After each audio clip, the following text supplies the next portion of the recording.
가끔 저에게 신부님 고맙습니다. 감사합니다. 기도해 주셔서 고맙습니다. 하는 분들을 많이 만나곤 합니다.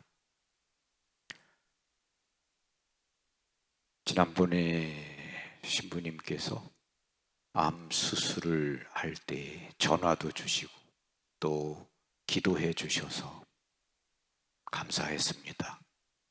많이 지금은 회복되었고 건강합니다. 고맙습니다. 신부님 여기 쌍둥이입니다. 기도해 주셔서 낳은 아이들입니다. 우리 애 대학 갈 때 신부님이 기도해 주셨습니다. 고맙습니다. 우리 집에 어려움이 있을 때 기도를 부탁했는데 신부님이 기도해 주셨습니다. 그래서 이제 어렵지만 그래도 잘 이겨내고 견뎌가고 있습니다. 많은 분들이 저에게 이런 말을 합니다. 저는 그때마다 내가 그분들을 위해서 그렇게 많이 기도를 바치지 못했는데 하면서 모든 것은 성모 마리아께서 도와주신 겁니다.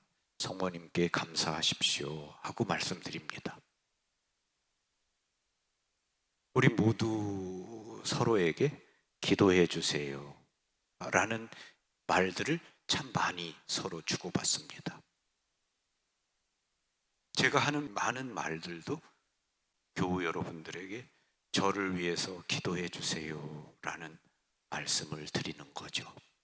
여러분도 아마 서로 만나고 헤어지고 이야기 나눌 때 기도해 줘 라는 말을 많이 할 겁니다.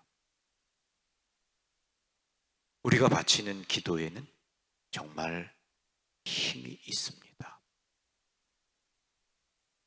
메주고리에 성모님의 발현을 목격하는 목격자들은 6명입니다. 그 가운데 가장 어린 야곱 촐로는 성모님이 처음 발현하셨을 때 10살이었습니다. 성모님께서는 야곱에게 끊임없이 기도하여라 라는 당부를 하셨습니다. 학교에 갈 때나 걸어갈 때나 식탁에 앉아 있을 때나 친구들과 놀 때조차도 짧은 기도를 바치며 하느님의 현존을 잊지 말아라 라는 당부를 하셨습니다. 야곱은 성모님의 당부의 말씀을 행동으로 실천에 옮기겠다고 생각했습니다.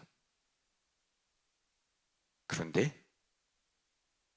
축구를 친구들과 함께 하러 가기로 한 날이었습니다. 야곱의 머릿속에는 온통 축구 생각밖에 없었습니다. 그는 축구를 좋아했기 때문입니다. 경기장으로 야곱은 뛰어가면서 기도를 바치지 않았다는 생각이 들었습니다. 그래서 그는 멈췄습니다. 그리고는 멈춰서서 재빠르게 성모송 한 번을 바쳤습니다. 그리고는 신나게 또 뛰어가서 축구장에 가서 친구들과 축구를 했습니다. 그날 저녁 성모님께서 발현하셨습니다. 그리고 야곱에게 이렇게 말씀하셨습니다. 야곱아, 내가 비록 재빠르게 성모송을 바쳤지만 내가 바친 성모송에 대해서 고맙다 라고 말씀하셨습니다. 그러면서 야곱의 손을 잡고 야곱이 처음 가는 낯선 어느 나라로 데려가셨습니다. 그곳은 중국이었습니다. 성모님이 데려가신 그 집에 침대에 한 남자가 누워 있었고 그는 죽어가고 있었습니다. 성모 마리아께서 야곱에게 말씀하셨습니다. 야곱아, 이 사람은 큰 죄를 지어서 지옥으로 가게 되어 있었단다.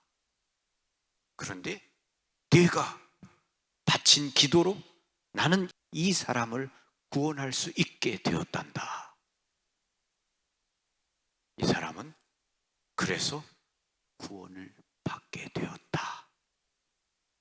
성모님은 우리에게 말씀하셨습니다. 사랑하는 나의 자녀들아, 너희가 바치는 기도가 아무리 빈약해 보인다 할지라도 그 기도의 가치를 깨달아 알기만 한다면 너희들은 끊임없이 기도를 바치게 될 것이다. 너희가 바치는 기도가 아무리 빈약하다 하더라도 그 기도가 지니고 있는 가치, 그것을 발견하게 된다면 기도하게 될 것이다.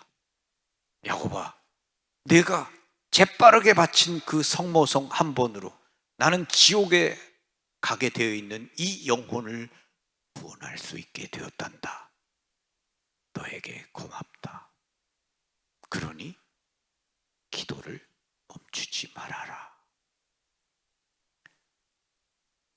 우리는 서로 기도해 주세요, 기도해 드릴게요 라고 이야기를 하면서 어떤 경우에는 기도도 받지 않는 경우도 많이 있습니다. 그런데 기도는 이처럼 놀라운 힘을 가지고 있습니다. 우리가 서로를 위해서 기도를 바쳐주고, 그리고 고통 가운데 있는 사람들, 병 가운데 있는 사람들, 어려움 가운데 있는 사람들, 연옥 영혼을 위해서 우리는 기도로서 그들을 도울 수 있습니다. 예수님께서는 말씀하셨습니다. 너희는 기도로서 자비를 베풀 수 있다. 너희의 기도는 너희가 갈 수 없는 곳까지 간다. 우리의 기도는 갈 수 없는 곳까지 가게 되죠. 북한에도 갈 수 있습니다. 아프리카에도 갈 수 있고 연옥에도 갈 수 있습니다. 우리는 기도를 바쳐야 됩니다. 나 자신만을 위해서가 아니라 남을 위한 기도, 고통받는 사람을 위한 기도를 바쳐야 됩니다. 성모님께서는 우리에게 남을 위해서, 평화를 위해서 기도를 바쳐라 라고 말씀하십니다. 사실 우리가 아는 사람을 위해서는 우리가 기도를 많이 바칩니다. 그러나 고통받는 사람들, 연옥에 있는 영혼들, 하나님의 은총과 자비를 필요로 하는 다른 사람을 위한 기도는 많이 바치지 않고 있습니다. 그래서 여러분의 거룩한 묵주의 기도 가운데 여러분이 언제나 연옥에 있는 영혼들을 위해서, 병자들을 위해서 기도하는 것을 잊지 마시기를 바랍니다. 성모님은 죄인들의 회개를 위해서, 하나님의 마음을 아프게 하는 사람들을 위해서 기도하여라 라고 말씀하십니다. 야곱이 친구들과 함께 축구를 하러 가다가 멈춰서서 재빠르게 바친 성모성 한 번이 지옥으로 가는 영혼을 구원할 수 있었다 라는 이 성모님의 말씀을 생각하면서 우리가 우리의 기도 가운데 고통받는 사람들, 병자들, 죄인들의 회개를 위해서 기도하시기를 바랍니다.